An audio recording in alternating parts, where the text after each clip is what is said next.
In this quick video, I'm going to help you troubleshoot an Arris modem or Wi-Fi router that is no longer connecting to the internet.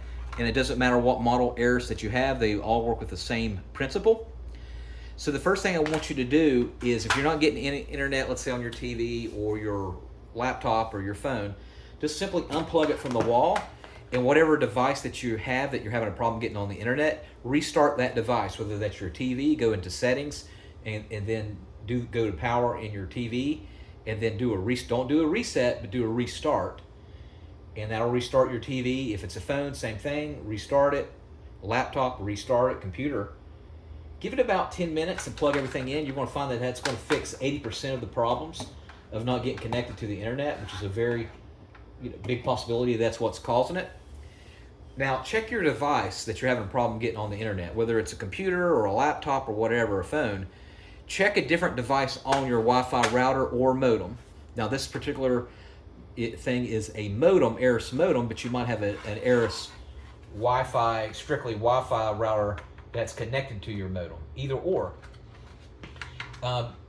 Try a different device. So if you're having a problem with your laptop not getting connected, or your your TV not getting connected, try a laptop on that same network. If they work, then you know the issue is not with your router, the issue is with that device. So just do a process of elimination. Now, if nothing's getting connected to the router, then you got more of a deeper issue. So next thing I want you to do, again, you tried unplugging it for a while. Now what I want you to do is to do a full factory reset. So on the back of your modem or router, what you're going to do is you're going to get a safety pin or a paper clip or small precision screwdriver, and there should be a little pinhole here. And what you're going to do is you're going to take it, and then you're going to feel a click. And I want you to hold that down for 10 seconds. And that's doing a full factory reset like it's out of the box.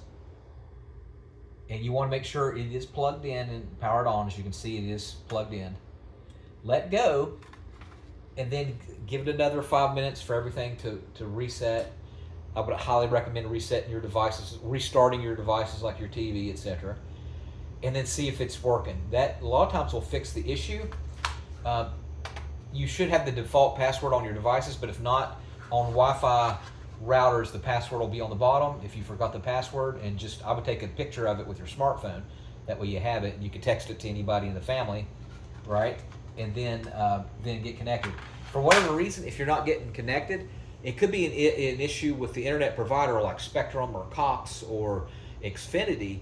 It might be an outage in the area, and it might have nothing to do with you. See if you can find the 800 number and call. And then they'll let you know if there's an outage, and make sure you paid your bill, because if you don't pay your bill, they'll cut out your service. All right, thanks for watching. Make sure you subscribe.